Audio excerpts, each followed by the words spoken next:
Assalamualaikum warahmatullahi wabarakatuh. Innal hamdalillah nahmaduhu wa nasta'inuhu wa nastaghfiruh wa na'udzu billahi min shururi anfusina wa min sayyiati a'malina. May yahdihillahu fala mudilla lahu wa may yudlil fala hadiya lahu. Asyhadu an la ilaha illallah wahdahu la syarika lahu wa asyhadu anna Muhammadan abduhu wa rasuluhu. Rabbi shrah li sadri yassir li amri wa hlul 'uqdatam min lisani yafqahu qawli. Bapak Ibu hadirin jamaah maghrib yang dirahmati Allah Subhanahu wa taala. Wabil khusus orang kita di Damsi dan orang tua kita semua yang tidak saya sebutkan satu persatu dan tidak mengurangi penghormatan saya kepada Bapak-Ibu sekalian. Alhamdulillah, kembali kita bersyukur kepada Allah Subhanahu wa taala atas nikmat karunia Allah berikan kepada kita di saat ini. Alhamdulillah, habis maghrib kita sudah duduk di masjid.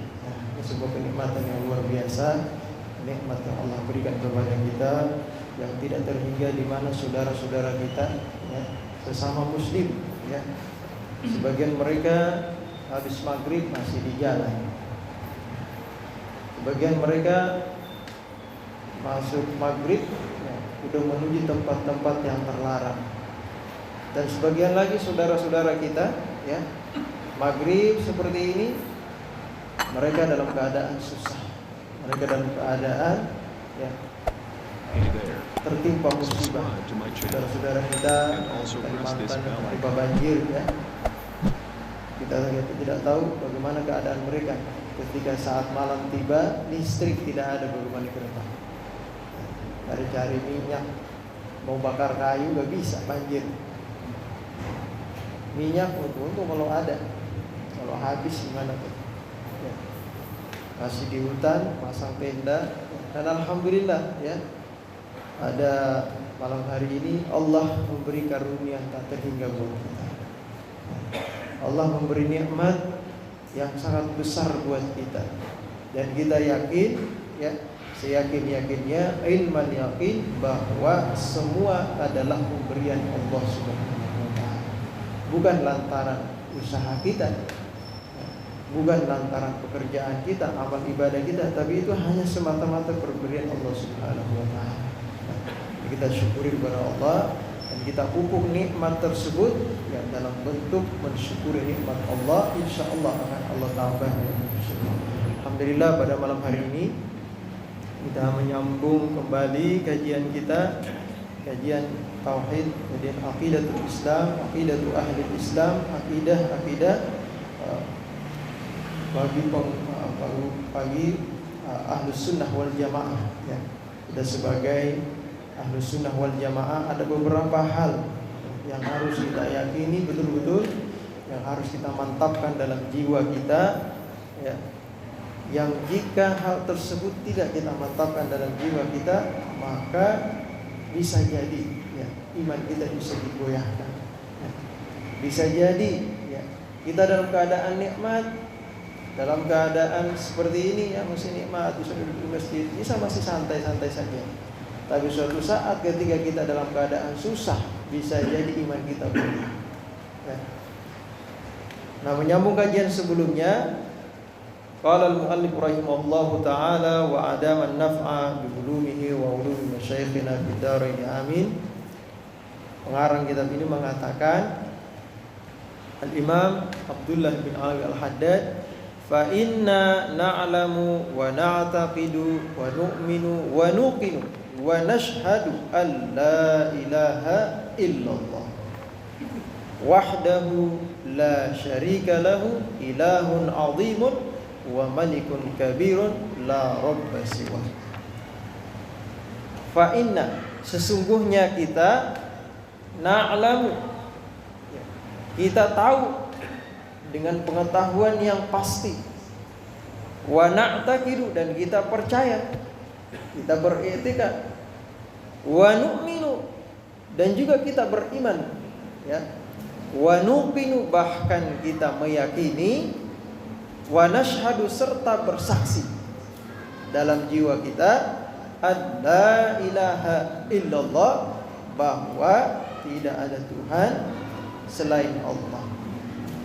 Yang bagus maknanya, bahwa tidak ada yang berhak disembah kecuali Allah.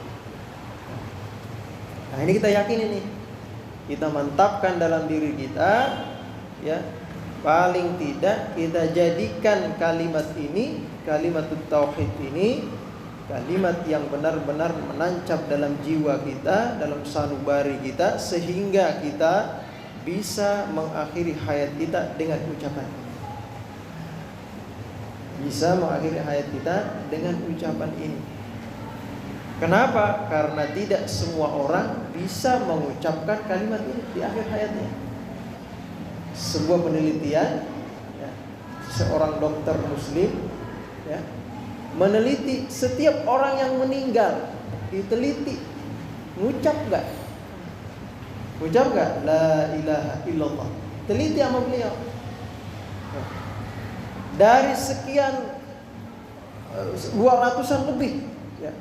Dalam penelitian beliau 200 lebih orang muslim meninggal, hanya kurang dari 10 orang saja yang mengucapkan la ilaha illallah. Padahal sudah ditalkinin. Ayo baca la ilaha illallah. Sudah ditalkinin. Ya. Tapi yang jelas terdengar di telinga beliau kurang dari 10 orang. Bayangkan kira-kira. Bayangkan. 200 hanya kurang 10 orang yang bisa mengucap la ilaha illallah. Nah, ini makanya kita benar-benar ya tancapkan, kita matangkan, kita tanamkan kalimat tersebut dalam sanubari kita. Bagaimana caranya? Ya sudah, kita zikirkan, kita lazimkan, kita rutinkan baca la ilaha illallah. Dan banyak keutamaannya, minggu lalu sudah kita baca. Ya, keutamaannya sangat besar sekali. Ya, kalimat tauhid la ilaha illallah. Afdalul dzikri la ilaha illallah wa afdalud doa alhamdulillah, kata Rasulullah. Ya. Bahkan kata para ulama, ya, barang siapa yang selalu melazimi membaca la ilaha illallah, takhallasa qalbahu, maka akan bersih hatinya min wasawisis syaitan, dari gangguan-gangguan syaitan. Insyaallah orang yang selalu melazim mengucap la ilaha illallah ini, ya, di akhir hayatnya dipermudah mengucap juga la ilaha illallah. Bukan sekedar ucapan, tapi ya benar-benar masuk dalam hati kita. Ada orang zikir la ilaha illallah, la ilaha illallah, tapi hatinya kemana-mana. Dia zikir, tapi hatinya di pasar. Nah, ini belum berarti, ya. Harus benar-benar masuk dalam jiwa kita, sanubari kita, hati kita.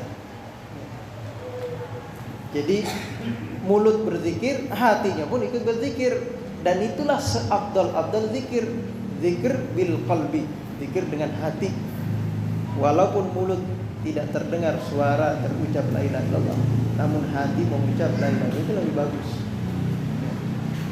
daripada mulutnya mengucap, baca, hatinya di pasar, hatinya di toko, hatinya di kantor, atau di mana-mana hatinya, ya, mikirin mana-mana. Jadi la ilaha illallah paling tidak kita latih, nih, kita latih sama-sama. Saya juga belum terbiasa, masih dilatih terus, ya. Sama-sama kita melatih diri kita. Setiap napas kita hembuskan kalimat Allah. Kita tarik Allah, dilepas napasnya Allah. Hati. Kita tarikan napas. Jadi sekali hembusan napas kita mengucap lafaz Allah. Nah, itu termasuk zikir. Dilatih. Di setiap hembusan napas masuk zikir. Mudah-mudahan di hembusan napas terakhir kita yang terucap adalah Allah. Itu harapan kita. Nah, ini kita mantapkan dalam hati la ilaha illallah wahdahu la syarikalah. Di samping kita meyakini bahwa tidak ada Tuhan yang berhak disembah selain Allah, kita juga yakin wahdah, bahwa Allah itu esa. Ini yang mantap harusnya. Ya, Allah itu tunggal esa. Ada orang manai satu. Ya boleh-boleh aja, tapi satunya Allah itu tidak sama dengan satu kita. Esanya Allah. Allah Maha Esa. Wahdahu la syarikalah. Tidak ada syarikat bagi Allah. Syarikat itu tidak punya teman. Tidak ada yang membantu.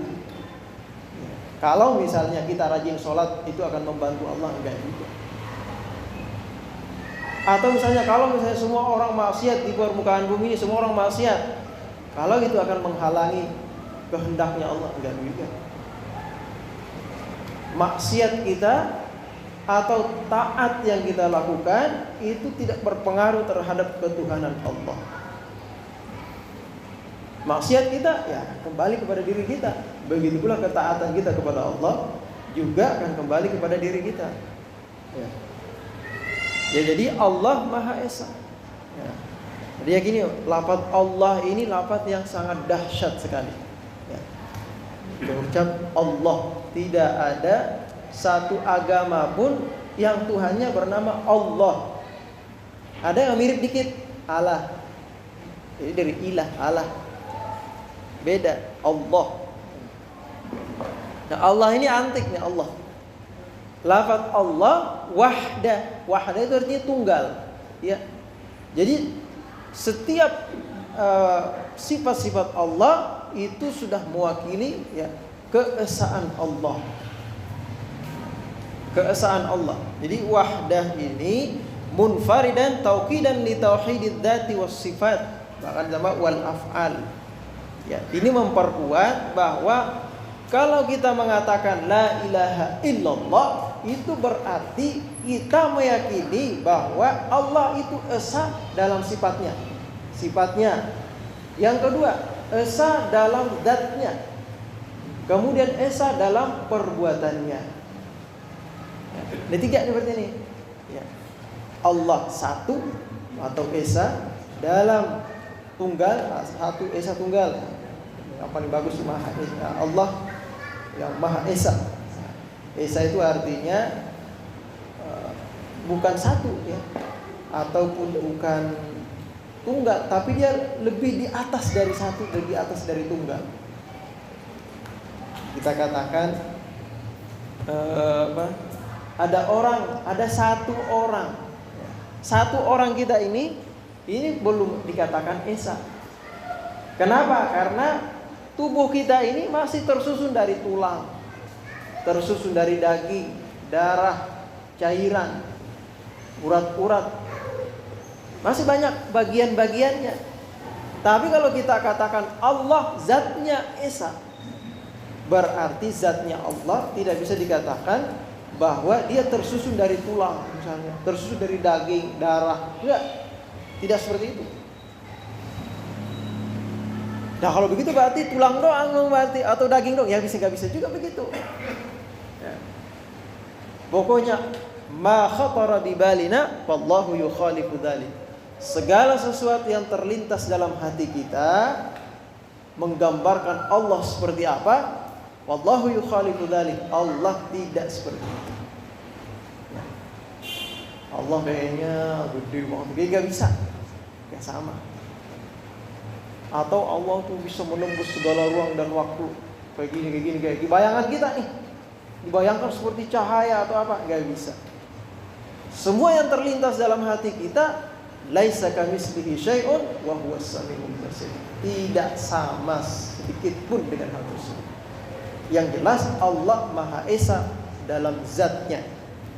Mau zatnya Allah seperti apa bukan urusan kita. Ya. Kita hanya meyakini bahwa Allah itu Esa tunggal. Ya. Makanya kata Imam Malik, la tatafakkaru fi dzatillah wa tafakkaru fi khalqillah. Jangan kalian mikir-mikir, renung-renung zatnya Allah gimana ya. Gak usah dipikirin, bukan urusan kita. Tapi kata Allah, kata beliau, tafakkaru fi dzatillah fi khalqillah. Pikirkanlah makhluk Allah atau kejadian-kejadian yang ada yang terjadi di sekitar kita. Itu yang perlu dipikirkan. Pikirkan aja rambut aja, kita pikirin rambut ini dalam-dalamnya gimana sih? Oh bisa tumbuh, bisa panjang gitu. Dan tidak ada satupun makhluk, baik itu dokter, profesor atau siapapun ilmuwan yang paling hebat, ya, yang bisa menciptakan satu biji rambut. Tidak ada satu orang pun, ya, yang bisa menciptakan satu rambut, nggak bisa. Apalagi ciptakan manusia, nggak bisa. Yang ada mengembangkan, nggak bisa. Rambut orang dipotong terus dikembangkan biar tetap panjang. Mungkin bisa, tapi menciptakan dari tidak ada menjadi ada, nggak ada yang bisa. Ada tukang sulap katanya, ya itu memunculkan. Ini ngambil dari siapa kayak gitu bisa jadi gitu. Tapi menciptakan itu nggak bisa, nggak ada yang sanggup. Nah itulah kekuasaan Allah. Baru satu itu doang kita pikirin tuh gimana kira-kira tuh. Belum lagi makhluk Allah yang lain. Nyamuk, mana ini nyamuk nih? Itu rongga-rongganya di dalam ada jantungnya nggak itu nyamuk tuh gimana kira-kira tuh? Kering dalam badan gimana? Lalat kita pikirin gimana? Masya Allah, kekuasaan Allah luar biasa. Dan semua itu ciptaan Allah. Tidak ada satupun yang ada di alam semesta ini melainkan semua adalah makhluk ciptaan Allah. Allah Maha Esa. Allah Esa pada zatnya, berbeda dengan zat kita, tersusun dari berbagai macam bagian-bagian. Tidak bisa dibayangkan, berarti Allah itu misalnya ada kepalanya atau nggak bisa, ya. Tidak bisa dibayangkan seperti itu. Ya itu yang pertama, Allah Maha Esa pada zatnya Allah. Al-Imam Muhammad Amin Al-Kurdi, beliau mengatakan, ya, wahdaniyatullah bizzat bima'na anna dzatahu ta'ala laysat murakkabatan min juz'aini aw fa'aksar. Tidak tersusun dari dua bagian atau lebih dari dua bagian, tidak ada. Wa laysa lahu nadhirun fi dzatihi, dan tidak punya perbandingan, tidak ada bandingan pada zatnya Allah. Tidak bisa dibanding-bandingkan. Apalagi dikatakan ada Allah lain selain Allah, ada Tuhan lain selain Allah. Nah, nggak bisa seperti itu. Kenapa? Allah Subhanahu wa taala menjawab dalam firman-Nya, ya, Allah Subhanahu wa taala berfirman, wa ma arsalna, dalam firman Allah, mattakhadallahu min waladin wa ma kana ma'ahu min ilahin. Ya. Allah Subhanahu wa taala tidak menciptakan anak. Untuk dirinya, Allah sanggup enggak ciptain anak? Kalau urusan sanggup, kalau akal-akalan, kita bisa menjawab bisa. Tapi itu mustahil bagi Allah, enggak mungkin Allah menciptakan anak. Kemudian mengatakan ini anak saya, enggak bisa. Atau menciptakan istri untuk Allah, tidak ada. Karena itu sifat-sifat yang mustahil bagi Allah. Wa ma kana ma'ahu min ilahin, atau Allah ciptakan teman,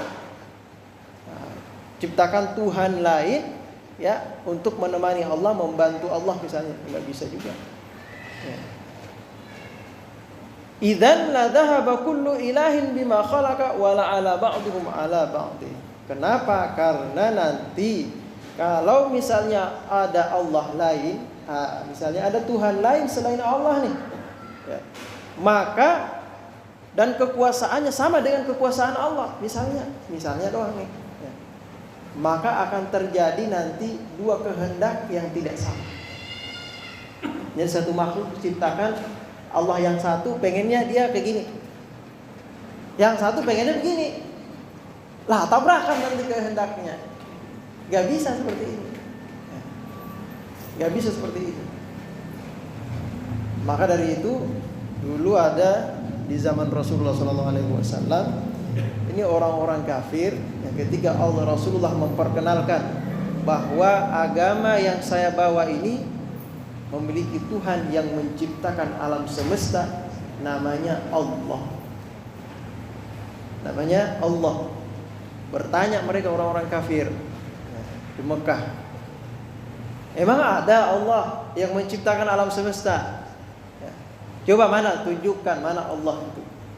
Mana buktinya Tuhan kamu itu ada? Allah kamu itu seperti apa? Tuhan kamu seperti apa? Kalau Tuhan saya ini ada jelas di mata, ada gambarnya, ada patungnya, bisa kita sembah, bisa kita memohon. Kalau kamu mana nggak kelihatan? Nah, begitu kan orang kafir. Turunlah firman Allah Subhanahu wa taala, "Qul huwallahu ahad, Allahus samad, lam yalid wa lam yulad wa lam yakul lahu kufuwan ahad." Diam orang Yahudi. Kenapa? Karena orang-orang zaman dulu itu, di zaman Rasulullah itu, orang hebat-hebatan dalam masalah syair, dalam bahasa, dalam grammar bahasa, ya. Orang hebat-hebatan. Kalau orang itu hebat, tidak bisa ditandingi syairnya, berarti itu orang benar-benar hebat.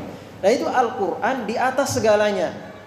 Syair yang paling hebat tidak bisa mengalahkan Al-Quran. Bahkan Allah menantang, ayo siapa yang bisa bikin satu ayat aja dalam Al-Quran, buat satu ayat dalam Al-Quran. Sanggup gak?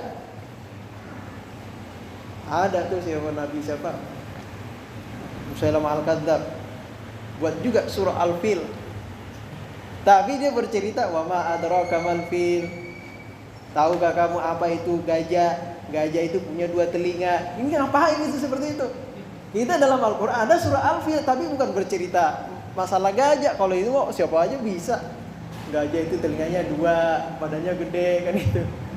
Nah, tapi yang diceritakan dalam surah Al-Fil itu punya makna yang dalam. Setiap kalimatnya maknanya dalam, tidak bisa ditandingi. Coba-coba bikin surah juga, ya, saya nggak bisa. Ya itu. Nah, kembali tadi bahwa Allah itu esa pada zatnya, dan juga Allah esa pada sifat-sifatnya. Ada orang dulu belajar sifat 20, ya Pak. Belajar sifat 20. Nah, sifat 20 itu dibagi-bagi, 20 sifat mustahil, 20 sifat sifat wajib 20, sifat mustahil 20. Jadi 40. Tambah lagi sifat yang wajib bagi Nabi dan sifat yang mustahil bagi Nabi. Jadi semua totalnya ada 50. Pelajaran orang zaman dulu itu belajar sifat wujud, qidam, baqa, kayak gitu. Orang yang belajar orang sifat itu zaman dulu. Kenapa? Karena memantapkan keimanan kepada Allah. Nah, sifat-sifat Allah itu juga esa, ya. Bima'na annahu ta'ala laisa lahu sifatani fa aktsara min jinsin wahidin ka qudrataini wa iradataini wa ilmaini wa ghairi dzalik. Maksudnya apa? Allah itu tidak punya sifat, misalnya sifat kudrat. Kuasanya Allah itu bukan 2, tapi hanya 1 untuk semua. Iradahnya Allah, kehendaknya Allah itu cuma 1 untuk semua. Begitu juga ilmunya Allah, itu hanya 1 untuk semua. Kalau begitu Allah miskin dong kalau begitu. Nah, bukan. Justru lebih hebat karena 1 ilmu untuk semua. Nah, kalau kita ilmu bengkel mobil, gak bisa buat motor. Cobain ya bengkel mobil. Coba nih tangani motor saya nih. Saya gak tahu, saya cuma taunya mobil doang kayak gitu. Ya itu berarti ilmunya buat mobil doang kan itu. Nah, Allah semua untuk semuanya. Tidak bisa dikatakan oh berarti Allah kalau mau ciptakan gunung ilmunya pakai ilmu yang ini. Kalau Allah mau ciptakan manusia pakai ilmu yang ini. Nanti Allah mau ciptakan air ilmunya yang ini. Gak bisa di situ, gak bisa seperti itu. Allah tidak seperti itu. Ilmu Allah 1 untuk semuanya. Kudratnya Allah 1 untuk semua, tidak berbilang. Kudrat ini, kudrat itu, gak bisa. Gak ada seperti itu. Itu maksudnya wahdaniyatun fis sifat. Allah esa dalam sifatnya. Di samping zatnya esa, sifatnya juga esa. Sifatnya Allah juga esa. Jadi tidak ada berbilang, ya, tidak berbilang itu sifatnya Allah Subhanahu wa taala. Wa laisa li ghairihi sifatun ka sifatihi ta'ala. Tidak ada seorang pun yang memiliki sifat seperti sifatnya Allah. Orang Nasrani ngomong di luar agama Islam ngomong. Bahkan kita bisa tergelitik juga dalam hati. Kan Allah Maha melihat. Kita juga kan bisa melihat juga. Sama dong berarti. Sama-sama bisa melihat. Melihatnya Allah tidak sama dengan melihatnya kita. Kalau kita melihat membutuhkan cahaya. Cobain mati lampu, melihat apa aja yang di depan kita juga kelihatan, mati lampu. Lihatnya kita ini membutuhkan cahaya. Tapi Allah Maha melihat segalanya tanpa membutuhkan cahaya dan tidak bisa dihalangi oleh apapun. Kita harus butuh cahaya, kemudian tidak boleh terhalang oleh sesuatu, baru kita bisa melihat. Ya, harus ada cahaya. Kalau siang jadi malam gimana tuh? Gak bisa melihat, kita butuh cahaya lampu lah atau matahari atau sesuatu yang lain yang terang yang membutuhkan, yang membantu mata kita agar bisa melihat. Nah kalau Allah nggak bisa. Dan Allah melihat ucapan kita. Allah melihat apa yang ada dalam hati kita, ada apa yang ada dalam pikiran kita.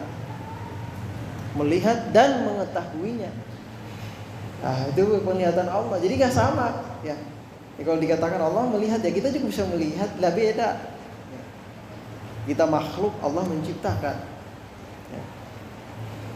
Nah kemudian wahdaniyatuhu fil af'al. Allah juga esa dalam perbuatannya. Esa dalam perbuatan maksudnya apa? Bimana annahu huwal khaliqu bil ikhtiyar likulli mumkinin yabruzu ilal wujudi dzatan kana aw sifatan aw fi'lan. Maksudnya apa? Maksudnya adalah dialah Allah yang menciptakan segala sesuatu yang tampak di permukaan bumi ini, yang terlihat oleh kita ya, tampak di permukaan bumi, ataupun yang gaib yang Allah ciptakan tanpa ada paksaan. Allah ciptakan itu semua ya. Allah yang menciptakan semuanya. Dan Allah yang menggerakkan semuanya. Allah menciptakan gerak dan Allah menciptakan diam. Ya. Allah menciptakan geraknya, Allah menciptakan diamnya. Nah kalau begitu berarti kalau orang mencuri, Allah juga dong ciptain gitu. Gimana kira-kira? Orang mencuri, kan semua perbuatan ini ada perbuatan ciptaan Allah. Ya, Allah menciptakan perbuatan kita. Ya. Karena tidak ada kehendak selain kehendaknya Allah. Tidak ada yang bisa menciptakan ya kecuali Allah. Allah yang melakukan itu semua. Ya. Sebagaimana firman Allah Subhanahu wa taala, "Wallahu khalaqakum wa ma ta'malun." Allah yang menciptakan kalian dan apa yang kalian lakukan. Itu Allah yang menciptakan. Kalau orang mencuri gimana kira-kira Pak? Itu Allah menciptakan nggak? Allah yang menciptakan, Allah yang menggerakkan dia. Tapi itu bukan kehendak Allah. Ya. Bukan yang diperintahkan oleh Allah, yang dikehendaki oleh Allah kepada makhluknya. Ya. Bukan itu yang dikehendaki Allah kepada makhluknya. Nah kan Allah yang menciptakan gerak kita, harusnya Allah menghentikan dong geraknya. Lah karena itulah sebabnya kenapa kita dikasih akal, disuruh mikir gitu. Ya kalau kita bekerja hanya seperti wayang misalnya, wayang maksudnya dia nggak ada mikir, nggak ada apa, cuma geraknya digerakin, misalnya berjalan ke sana digerakin ke sana. Kalau plek seperti itu tidak diberikan kuasa oleh Allah, keinginan untuk bergerak oleh Allah, tidak diberikan pemikiran akal oleh Allah, tidak diberikan hati oleh Allah, maka semuanya ya serba susah jadinya. Kita bisa menuntut kepada Allah. Karena kita diberikan pemikiran, maka kita bisa memilih. Nah, di sini nih, ya. Orang banyak salah kaprah, ya. Kita mah ya la haula wala quwata illa billah. Tiada daya dan kekuatan kecuali dengan izin Allah. Kamu kenapa maksiat tuh tiap hari enggak pernah sholat? Kenapa? Ya ini mah takdir Allah buat saya. Dah urusan gitu mah takdir. kerjaan curi mulu nih, kapan tobat? Ya ini udah takdir saya. Takdir disalahin, Allah disalahin. Kan udah dikasih otak, dikasih pemikiran, mana yang baik, mana yang buruk. Ya. Pilih tuh. Ya kalau pilih yang buruk berarti salah sendiri dong berarti. Ya kan? Allah sudah memberi tuntunan, the way of life. Nah, jalan tuntunan yang bagus yaitu Al-Quran, petunjuk buat manusia. Ya. Bagaimana cara kerjanya manusia, dikasih tuh Al-Quran. Nih cara kerjanya nih, buku petunjuknya. Ya. Kita kalau beli mesin apa itu, gimana cara nyalainnya, ada bukunya. Gak boleh ngotak-atik sendiri, rusak. Ada buku petunjuknya, biar bagus caranya, benar cara nyalainnya. Nah begitu juga manusia hidup di dunia ini punya petunjuk agar benar. Ada orang bertanya,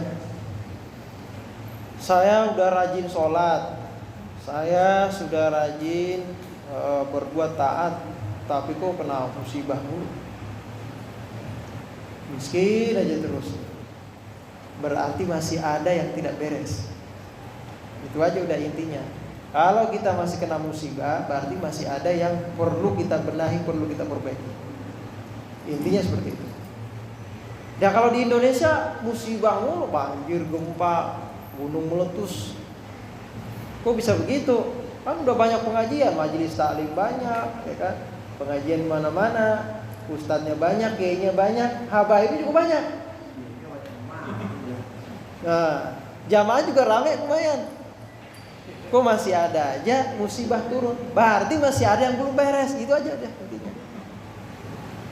Allah tidak akan menurunkan suatu musibah kepada suatu kaum ya, selama mereka masih beristighfar, masih berbuat taat kepada Allah ya, masih mengingat Allah.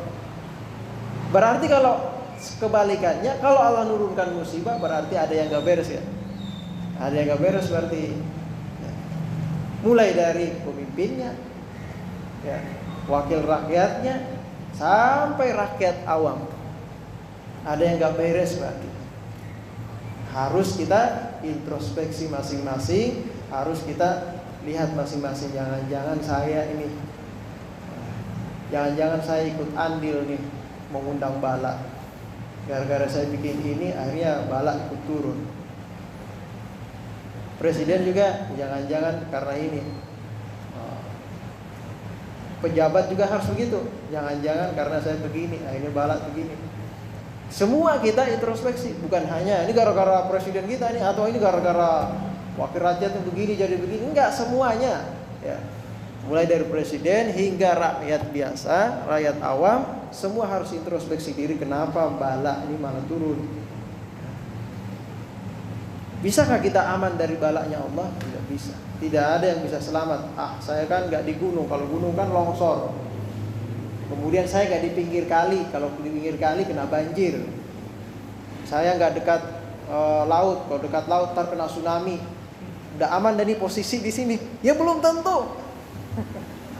Dilihat tuh di Palu, posisi sudah berada di tengah-tengah, gak kena tsunami, gak kena longsor, tapi kependam ke dalam tanah. Gimana itu kira-kira? Tanahnya mendam, ditarik sama tanah dari atas. Ya udah ke planet aja udah kalau gitu. Memang di planet aman, bisa nggak jamin aman? Gak ada yang bisa menjamin aman.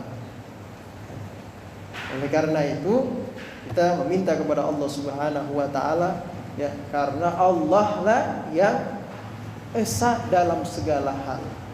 Ya, semua yang terjadi di permukaan bumi ini berdasarkan kehendaknya Allah. Allah yang Maha Esa, yang mengatur segalanya. La syarika lahu, tidak ada syarikat bagi Allah. Ya. Ai la musyarikun lahu fi mulkihi, tidak ada yang menyertai Allah. Ya, tidak ada teman syarikat bagi Allah dalam mulki, dalam kerajaan kekuasaan Allah. Idil musyarakatu hiyal muawana. Kenapa? Karena musyarakah, yang namanya teman, namanya punya teman itu pasti ada tolong menolong. Nah, wal musa'ada sama, tolong menolong fisyai dalam segala hal. Nah kalau itu ada, wadzalika yunafil uluhiyah. itu akan menolak sifat ketuhanan Allah. Nanti pasti akan ada cekcok. Kita aja berdua, saya udah sahabat banget sama dia nih, sahabat akrab. Ya. Pasti ada perselisihan, kapan gitu pasti ada. Ketidakcocokan. Nah, cuma tadinya salah satunya ada yang berlapang dada. Nah, kalau seperti ini kan ada yang mengalah, ada yang punya kehendak, terus tidak diluluskan kehendaknya karena dia mengalah, karena menghargai yang satu. Nah, ini kan berarti tidak sempurna jadinya. Nanti akan muncul sifat ketidaksempurnaan kepada Allah kalau Allah punya syarikat. Itu sebabnya Allah esa. Ya. Alhamdulillah kita Pancasila kita ini. Ya, ketuhanan yang Maha Esa. Nah, itu sebenarnya itu agama Islam itu. Allahu Ahad. Ya. Nah, lafaz Allah ini memang ya, kalau dikatakan Allah sudah jelas tidak ada Tuhan selain Allah, itu menunjukkan keesaan Allah ya. Kita buang misalnya alif lamnya, bacanya lillah. Lillah ada dalam Al-Qur'an, lillahi ma fis samawati wa ma fil ard. Kita buang lamnya depannya, bacanya lahu, lahu mulkus samawati. Kita buang lamnya, tinggal hu. Ada lagi dalam Al-Qur'an, wallahu alladzi la ilaha illa hu. Makanya orang berzikir, ada berzikir hu, ada begitu. Hu itu maksudnya itu kalimatnya huwa. Nah, kalimat huwa itu isi kata ganti, maknanya dia. Dia di sini kembali kepada Allah. Ya. Nah, kalimat huwa ini ya, kalau disukunkan bacanya hu. Iya, hu, maka dia Allah, maksudnya begitu. Ada orang berzikir begitu. Ya. Ada orang berzikir Allah, boleh aja. Berzikir la ilaha illallah, la ilaha illallah, la ilaha illallah. Orang berzikir, kalau dalam kitabnya Fathul Majid atau Kifayatul Awam disebutkan cara berzikir. Jadi dari sini, nah, kanan turun ke bawah. Jadi la ilaha illallah, la ilaha illallah. Berzikir itu maksudnya ditekan ke dalam hati kita agar benar-benar nancap dalam hati kita, agar segala dosa itu dihapuskan oleh Allah dengan zikir la ilaha illallah. Orang berzikir begitu. Emang itu dari Nabi begitu? Ya enggak, itu cuma kaifiat yang diberikan, cara yang diberikan oleh ulama begitu. Kalau mau biar bagus, bukan cuma gini-gini doang, begitu doang, enggak ya, kasih cara yang bagus. Yang bagus tadi itu, yang bagus setiap hembusan napas kita latih Allah. Kita tarik, kita ucapkan Allah. Kita lepaskan, kita ucapkan Allah. Allah. Setiap hembusan napas yang terucap adalah Allah. Ya, jadi kembali tadi, Allah la syarikalah, ilahun azim. Ya, ilahun azim ay al-ilahu huwal ma'bud wa ma'na azim huwal ladzi la yatasawwaruhul aqlun. Jadi kalau dikatakan dialah Allah, Tuhan yang maha agung, maksudnya adalah dialah Allah yang disembah, yang maha agung, tidak bisa digambarkan oleh akal. La yatasawwaruhu aqlun, tidak bisa digambarkan, dirubahkan akal. Seperti apa Allah itu tidak bisa tergambarkan. Semua yang terlintas dalam hati kita itu Allah pasti tidak seperti itu. Nah, karena Allah tidak seperti itu, maka Allah dinamakan azim, Allah maha agung. Allah maha agung maksudnya apa? Tidak bisa digambarkan oleh akal. Karena kalau digambarkan akal, oh besar begini, oh seperti ini, berarti belum agung. Belum agung ya. Al-azim. Qauluhu malikun kabir, al-mulku dzawul mulkil azama was sultan al-mutasarrif fi khalqihi bitadbirit tam. Qala ta'ala huwallazi la ilaha illa huwal malikul quddus. Ya. Ya, jadi kalau kita katakan kemudian ada lagi malikun kabir, penguasa yang maha besar. Kalau kita sebutkan Allahu Akbar, Allah Akbar kan maha besar. Itu maksudnya apa? Ya. Besar di sini maksudnya apa? Al-Malik yaitu dzul mulkil wal azama, yaitu maksudnya Allah yang Maha Esa tersebut, yang kita yakini keberadaannya walaupun tidak terlihat oleh mata kepala kita, dialah Allah yang memiliki kerajaan langit dan bumi dan alam semesta ini, dawil mulki wal azama, dan juga memiliki keagungan yang tidak bisa tergambarkan oleh pemikiran kita, oleh pikiran kita nggak sampai ke sana, tidak bisa digambarkan, ya. Wasultan, dan memiliki kekuasaan yang sangat besar. Bumi kita bagaikan pasir di antara ciptaan Allah yang lain. Bumi kita ini, kita tinggal di sini luas banget tuh kayaknya nih. Ya, bumi dari Sabang sampai Merauke aja kita belum nyampe, apalagi seluruh dunia. Ya, itu hanya bagaikan sebiji pasir dibandingkan dengan apa? Arasy-Nya Allah yang begitu luas. Al-mutasarrif fi khalqihi, dialah Allah yang menguasai menciptakan makhluknya bitadbiri tam, dengan aturan-aturan yang sempurna, perencanaan yang sempurna, utuh. Tidak ada yang sempurna, tidak sempurna yang diciptakan oleh Allah. Ya. Terus kenapa orang lahir ada yang sumbing? Kenapa ada orang lahir ya tidak punya tangan? Ada kan begitu ya? Kenapa ada orang lahir tidak punya kaki, cacat? Ada orang lahir akalnya tidak sempurna, karena dia tidak mengikuti takdirnya Allah. Takdir itu adalah hukum-hukum yang sudah ditetapkan oleh Allah. Kalau begini jadinya begini. Nah, itu namanya hukum. Itu namanya takdir. Ya. Sudah diberikan ketetapan oleh Allah. Api itu ya, lampu ini bisa menyala kalau dinyalain api ke situ. Ya. Lampu ini bisa nyala kalau pakai listrik, baru bisa nyala. Ini namanya takdir, ketetapan yang sudah ditetapkan oleh Allah. Tidak ada orang lahir sumbing. Kenapa? Karena dia tidak mengikuti aturan. Bisa jadi beberapa faktor-faktor yang menyebabkan anak itu sumbing. Kalau kita kajian kedokteran, kenapa anak itu cacat lahir? Karena ada beberapa hal. Bisa jadi karena bapaknya ngerokok sehingga menyebabkan gangguan terhadap janin. Makanya nggak boleh dalam fatwa MUI kan, nggak haram hukumnya merokok di samping orang yang sedang hamil. Kenapa? Karena bisa berdampak ke dalam janin. Atau dia mengkonsumsi obat-obatan yang harusnya tidak boleh dikonsumsi oleh orang yang hamil. Kalau dikonsumsi akan mengakibatkan cacat, bisa jadi seperti itu. Allah sudah menciptakan sempurna, cuma karena dia melanggar aturan sehingga jadinya seperti itu. Nah, kalau lahir sumbing jangan salahkan Allah, ya ini udah takdir Allah. Jangan begitu. Bisa jadi gara-gara waktu hamilnya mungkin kita ada sesuatu yang dilakukan sehingga jadinya seperti itu. Semua sudah ditetapkan akan sempurna, tapi kalau kita melanggar takdir tersebut jadinya begitu. Nah, jadi jangan dikit-dikit takdir. Giliran dapat duit ada nggak yang ngomong, kamu kenapa dapat duit banyak bisa kaya begini? Nggak ada orang ngomong, iya ini takdir Allah. Nggak ada orang ngomong begitu. Kerja dong katanya begitu.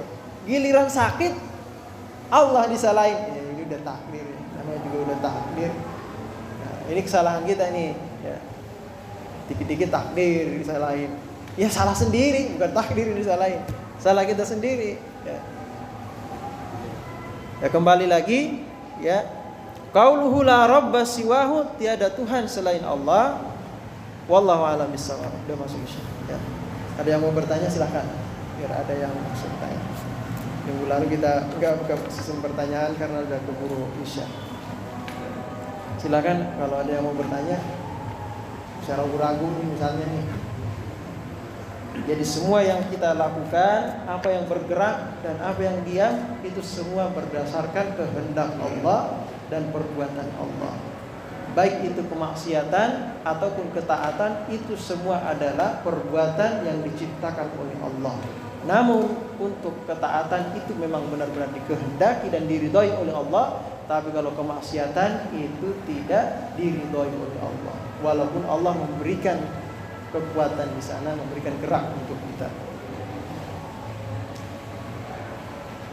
Seperti itu ya. Bisa dimengerti ya Pak ya. Masalah esanya keesaan Allah. Jadi esanya Allah ada 3 tadi ya. Esa dalam zatnya, tidak ada zat lain selain Allah. Ya. Kemudian esa dalam sifatnya.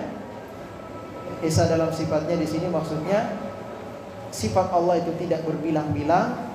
Misalnya ilmunya ada 3, ada 4 ilmunya, enggak, 1 aja. Kemudian esa dalam perbuatannya, semua perbuatan adalah perbuatan Allah. Allahu khalaqakum wa ma ta'malun. Allah yang menciptakan kita dan Allah pula yang menciptakan perbuatan yang kita lakukan. Cuma Allah memberi kita pemikiran agar kita bisa memikir, memilih mana yang baik, mana yang buruk. Allah yang tetap memberikan ciptaan, memberikan gerak untuk kita. Namun di sana ada gerak yang tidak diridhoi oleh Allah, ada gerak yang diridhoi oleh Allah. Itu saja ringkasan pembahasan kita pada malam hari ini. Kalau tidak ada yang bertanya, ya kita tutup dengan suratul Fatihah. Ya, mudah-mudahan ini banyak orang prediksi awal-awal tahun 2001 ini bakal banyak bencana. Ya, kita berdoa aja kepada Allah. Ya, kita perbanyak taat kita kepada Allah, banyak memohon kepada Allah, perbanyak istighfar. Ya, mudah-mudahan kita semua dijaga oleh Allah Subhanahu wa taala. Ya, dijaga diri kita, istri kita, keluarga kita dari mara bahaya, bala dan hal-hal yang kita tidak inginkan. Mudah-mudahan kita